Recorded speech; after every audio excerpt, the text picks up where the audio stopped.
Good evening. I'll be doing my professional development on how to help students reduce anxiety. This is directed towards teachers, and it's something that can be used with students grades K through 12. It's definitely a topic that more students are being affected by.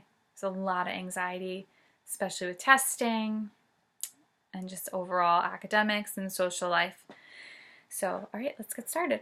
Oh, also, with the email that I sent you guys, you should obviously have the video link, but I attached 3 files. One is the PowerPoint, and then there's 2 worksheets that I'll go over. Okay. So I started with our learning objectives. The biggest thing is through this professional development, we're going to go over the types of anxiety and how anxiety is affecting students in the school. We're going to examine 3 interventions that you can use with any of your anxious students, or really any students at all, because I really do think all students are affected by anxiety. And also strategies that students and school staff can take with them to help students. Okay. In general, anxiety, it's a voice or specific worry or fear which students may not realize is excessive or unreasonable. And also with that anxiety can typically come a physical complaint. They could have a stomach ache, they could have a headache, their heart could feel like it's racing. And it's not always because they're sick. A lot of times it could be because they're anxious about something. And they may go and say, oh, Mrs. Smith, I have a stomach ache. I don't feel well, and they want to get out of class because, well, next period there's going to be a test that they've been freaking out about this entire time.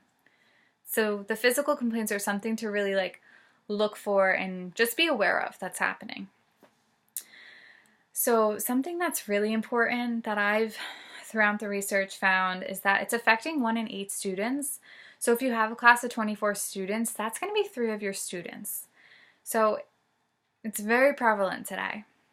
And obviously any untreated, students are at higher risk to perform poorly, have poor attendance because that may be something they're dealing with, a social anxiety, and they don't want to come to school because they're anxious. They may miss out on important social experiences and potentially engage in substance abuse. And what I mean by that is more of that they're going to use substances to self-medicate. If they're anxious and freaking out inside, they may go and say, oh, I'm going to use marijuana because it calms me down, or oh, I'm going to go drink alcohol because I'm relaxed after I have a glass of wine. So that's something also to keep an eye out on. So if we move on, there's several different types of anxiety. The first, obviously, which I'm sure most of you have heard of, is generalized anxiety disorder, which is a chronic or excessive anxiety about multiple areas of their life. So this is like the umbrella term for all the other types of anxieties. A few that I just want to point out that I have listed here. Of course, separation anxiety. I think you're going to see more of that in elementary school and the transition from 5th grade to 6th grade. That's a very difficult transition, and they may have a hard time with that separation from what they had in elementary school, or maybe mom and dad always picking them up. Now they have to deal with a school bus or what have you. That's a very hard transition.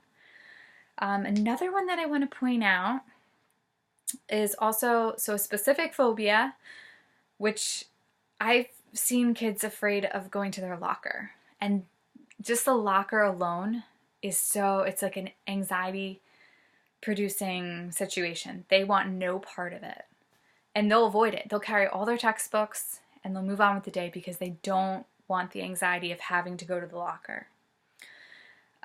Also, the social phobia is really big. That's your kids that may not come to school because they can't deal within the social environment. They're experiencing anxiety in that social setting. Very common. Then I would say also just to note the panic disorder. That's going to be brief episodes of intense anxiety without an apparent trigger. So you could be going on teaching a lesson And out of nowhere, a student may have that panic, unexpected, intense anxiety. And there may be no real identified trigger, so that it's happening. It really is. So what do we need to do to help students reduce anxiety? First and foremost, promote calmness and confidence. Promoting calmness, especially during times of high stress. So when you're looking at those standardized tests, PARCC, promoting calmness and just helping the students, it's going to be okay. You're going to get through it. We're going to prep you. You're going to be fine. That's promoting calmness.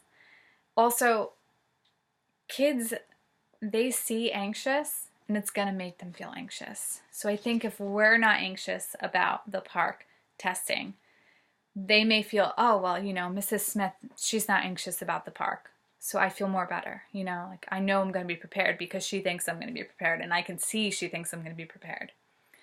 That's something to really think about and just really be mindful of. Next is focusing on those proven strategies, which I'm going to go over a few interventions soon that can really help you within the classroom. And then, of course, collaborating. Collaborating is huge because if they're experiencing in school, they're probably experiencing at home. So working with families, teachers, counselors, administration, it's going to be very important throughout all of this. So we're going to want to help them learn how to calm their bodies. We're going to want to teach them to recognize the symptoms. So maybe they don't typically get stomach aches, but they really do when they go to math class. Well, that's one of those symptoms that they may need to realize, oh wow, I'm getting very anxious about this. Next is really creating that safe atmosphere for students to get help so that they know they can go to their teacher and say, I'm having a hard time, I'm really anxious about this. And you can help them walk them through that, or maybe have them come see the school counselor. We'll help them, okay? So let me go over some interventions that you can use in your classroom, maybe in homework help after school, something that they can take with them also. So the first one that I think is really number one is the deep breathing. That's going to slow down or stop the response to anxiety. So the activity that I have is just a quick breathing exercise. What you're going to do is you're going to breathe in through your nose and out through your nose. And what you're going to end up doing is elongating your breath and just slowing it down. So we'll start with breathing in through our nose for 2 counts. So, and out for 2 counts. And in for 2 counts. And out for 2 counts.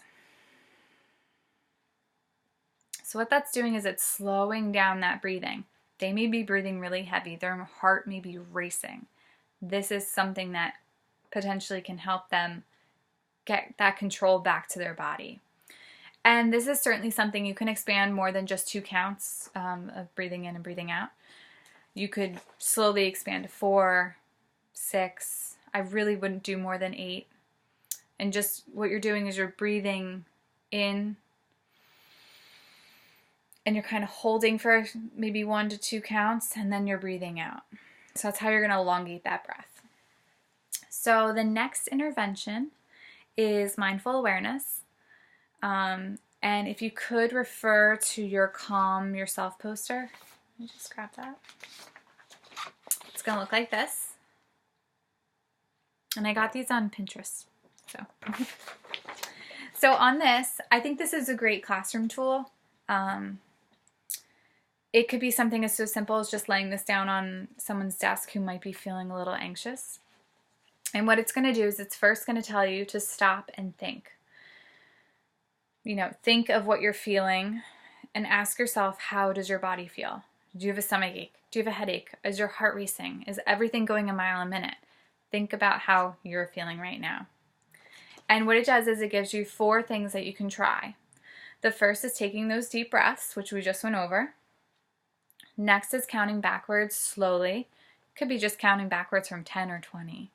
Just counting slowly. And what it's going to do is it's going to get your mind off that anxious moment. And you're going to be so focused and mindful of the numbers counting back.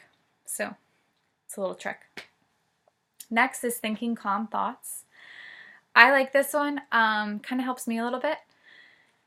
When I think of a calm thought, I think of the beach. I think of just the ocean and sand and sun. That's calming to me. But a calm thought could be really anything. It's up to the person, up to the student. It could be a vacation you took 3 years ago. It could be what you did over the weekend with your family or friends. Really, it could be anything. Something that makes you feel better. And then just talking to yourself. While it sounds silly, positive self-talk is really good for you. Just working yourself through that moment and saying, all right, it's just a test. I'm going to be okay. I prepared for this. I'm just going to take it one question at a time. So that leads me into our third intervention.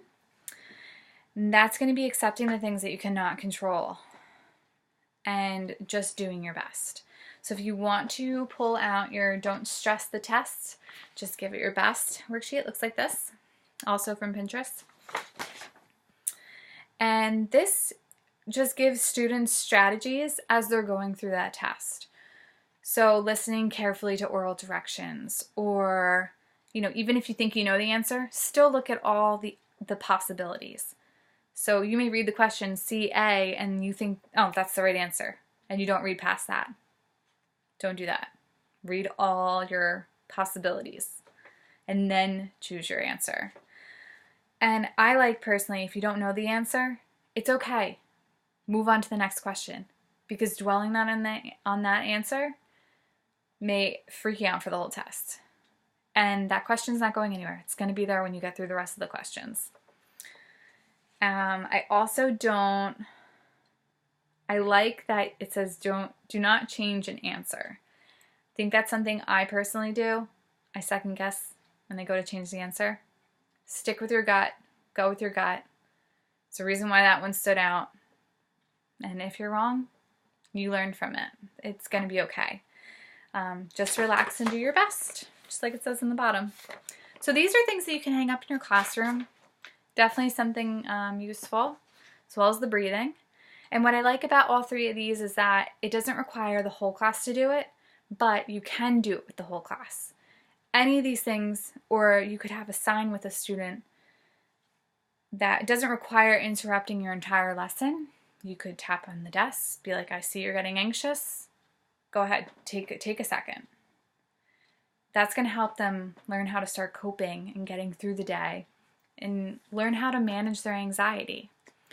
It's hard, but they can absolutely do it, especially with your help. And I think at the end of the day, a good laugh goes a long way. So I think just being lighthearted, having those moments of laughter is really going to ease students, ease yourself if you're a little anxious. And I think that's going to really help. So I hope this was informative for you and you're able to take away some of the interventions and materials that I have left you with. Thank you for watching.